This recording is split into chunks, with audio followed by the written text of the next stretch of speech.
Hello viewers, welcome back to my YouTube channel. So friends, अगर आप channel पर new हैं तो प्लीज़ लाइक एंड सब्सक्राइब। तो आज हम assessment for learning paper second unit first का टॉपिक करेंगे। तो हम आज जानेंगे आकलन का अर्थ, मीनिंग ऑफ असेसमेंट।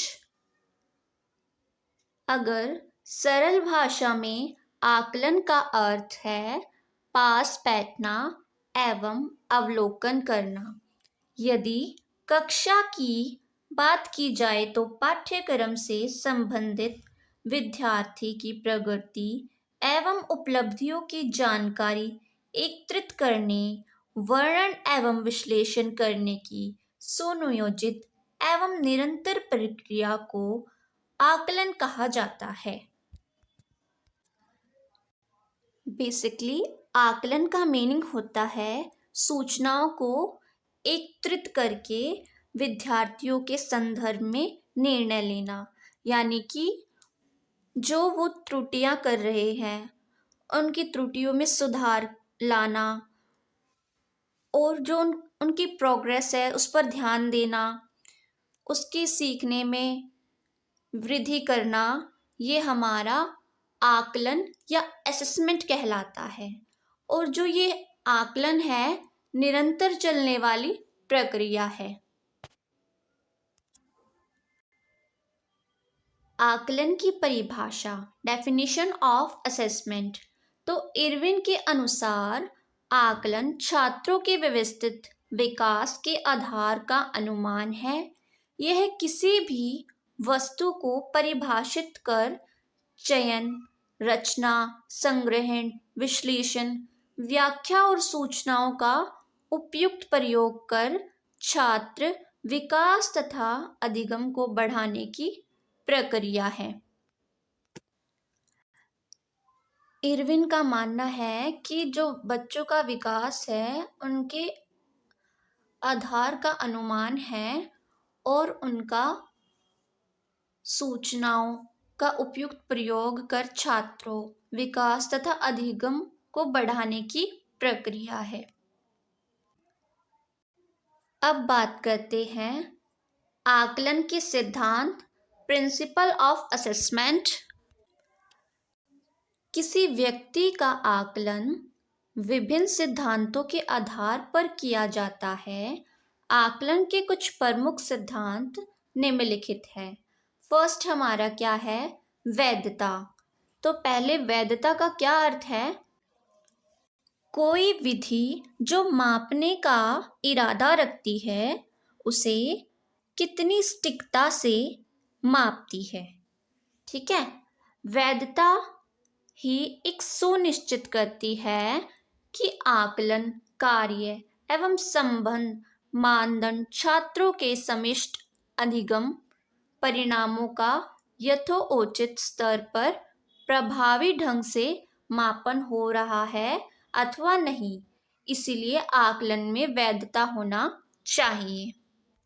यानी कि असेसमेंट में जो बच्चों की गलतियां हैं उनको सुधारा जा रहा है, उनकी कमियों में सुधार किया जा रहा है, या उस विधि को अपनाया जा रहा है या नहीं। तो वैधता से ही हम देखते हैं कि बच्चों में उसका अधिगम का विकास हो रहा है या नहीं हो रहा है। सेकंड है विश्वसनीय एवं तर्कयुक्त। आकलन का विश्वसनीय होना आवश्यक है क्योंकि यह कार्य की स्पष्ट एवं सुसंगत प्रक्रियाओं की व्यवस्था, आकलन, ग्रेडिंग एवं परिनिगमन के लिए आवश्यक है। इसी कारण आकलन का विश्वसनीय एवं तर्कयुक्त होना आवश्यक है। नेक्स्ट है स्पष्ट, सुलभ एवं पारदर्शी। आकलन के बारे में या आकलन के माध्यम से प्राप्त सूचनाएं स्पष्ट, सुलभ एवं पारदर्शी होनी चाहिए। आकलन कार्य एवं प्रक्रिया को स्पष्ट, एक्यूरेट, कंसिस्टेंट जानकारी समय पर छात्रों, कर्मचारी वर्गों एवं अन्य बाहरी मूल्यांकनकर्ताओं या परीक्षकों को उपलब्ध कराई जानी चाहिए। जो हम बच्चों का आकलन या असेसमेंट कर रहे हैं उसकी पूरी जानकारी हमें कर्मचारी, स्टाफ मेंबर्स या मूल्यांकनकर्ताओं को समय पर उपलब्ध कराई जानी चाहिए ताकि हम जान सके बच्चों का आकलन किया जा रहा है या नहीं किया जा रहा है। नेक्स्ट है समावेशी एवं न्याय संगत।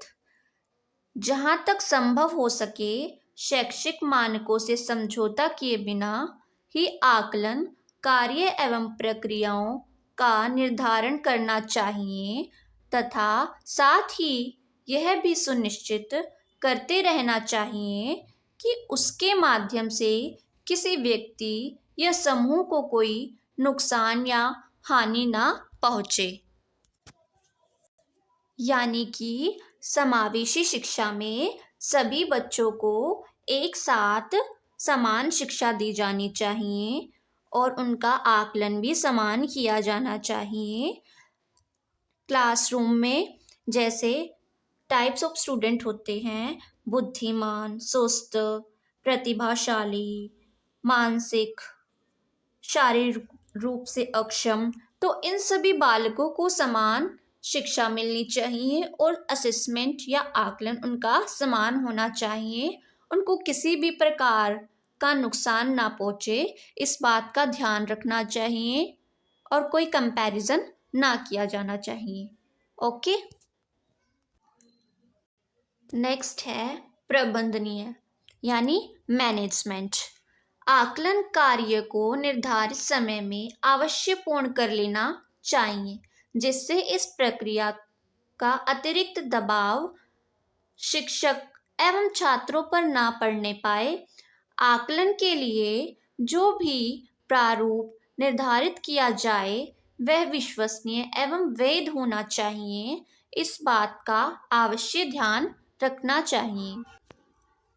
यानी कि टाइम टू टाइम बच्चों के टेस्ट लिए जाने चाहिए, उनसे क्वेश्चन पुट अप करने चाहिए ताकि शिक्षकों पर ज़्यादा दबाव ना पड़े और आकलन ठीक प्रकार से हो सके। नेक्स्ट है रचनात्मक एवं योगात्मक आकलन। आकलन के प्रत्येक कार्यक्रम में रचनात्मक एवं योगात्मक आकलन को अवश्य सम्मिलित किया जाना चाहिए ताकि यह सुनिश्चित किया जा सके कि आकलन के उद्देश्य की प्राप्ति पर्याप्त रूप से हो रही है अथवा नहीं। इनके साथ ही कई आकलन कार्यों में नैदानिक आकलन को भी सम्मिलित किया जाता है। यानी कि रचनात्मक एवं योगात्मक में क्या है कि नई चीज़ें बनाने या नए विचारों के बारे में सोचने की क्षमता होना, दिखाना। और जो योगात्मक है उसमें विद्यार्थियों के कौशल के बारे में निर्णय लेना। इस प्रकार से उनका दोनों रूपों में आकलन या असेसमेंट किया जाना चाहिए।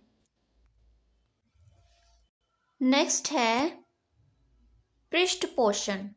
उचित समय पर दिया गया पृष्ठपोषण छात्रों में अधिगम एवं उनमें सुधार की सुविधा को बढ़ावा देता है।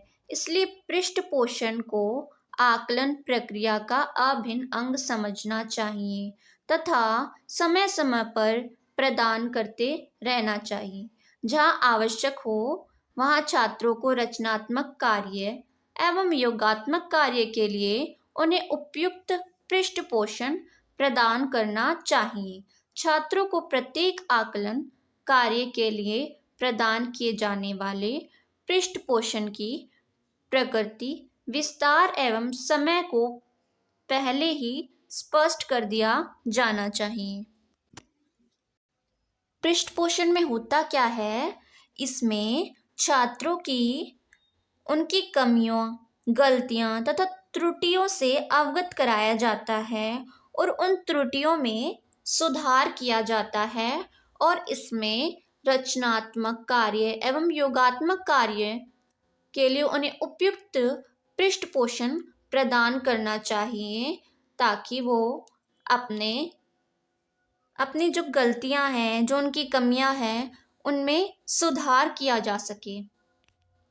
इसलिए उनको पृष्ठपोषण किया जाता है ताकि वो अपनी गलतियों में सुधार कर सके। नेक्स्ट है कर्मचारी विकास नीतियां एवं राजनीतियां। आकलन में कर्मचारी विकास की नीतियों एवं रणनीतियों को भी आवश्यक रूप से सम्मिलित किया जाना चाहिए। छात्रों के आकलन में सम्मिलित सभी व्यक्ति अपनी भूमिका एवं उत्तरदायित्व के निर्वहन में सक्षम होना चाहिए। यानी कि जो स्टाफ होता है, जो उनकी विकास की नीतियां होती हैं, राजनीतियां होती हैं, उनका आकलन करके ही तो हम उचित चुनाव करते हैं।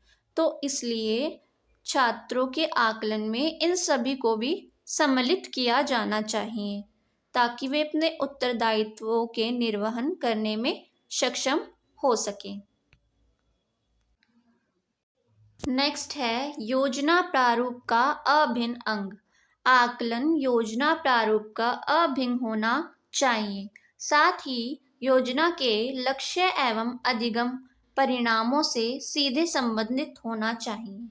आकलन कार्य सदैव मुख्य रूप से विषय एवं अनुशासन को प्रकृति को प्रतिबिंब करना चाहिए, लेकिन साथ ही यह भी सुनिश्चित करते रहना चाहिए कि आकलन में छात्रों के सामान्य कौशल एवं क्षमताओं को विकसित करने के अवसर प्राप्त होते भी रहें। इसमें क्या होता है कि योजना प्रारूप का अभिन्न अंग है। जो योजनाएं हैं उसका प्रारूप दोहराते रहना चाहिए। जो अभिन्न है उसके प्रारूप को बदलना नहीं चाहिए और साथ ही साथ हमें यह भी ध्यान देना चाहिए कि जो छात्रों का आकलन सामान्य रूप से एवं उनके कौशलों का विकास प्रॉपर रूप से हो रहा है या नहीं हो रहा, ये भी देखते रहना चाहिए। तो आज के लिए इतना ही। अगर वीडियो अच्छी लगी हो तो please like and subscribe. Thank you.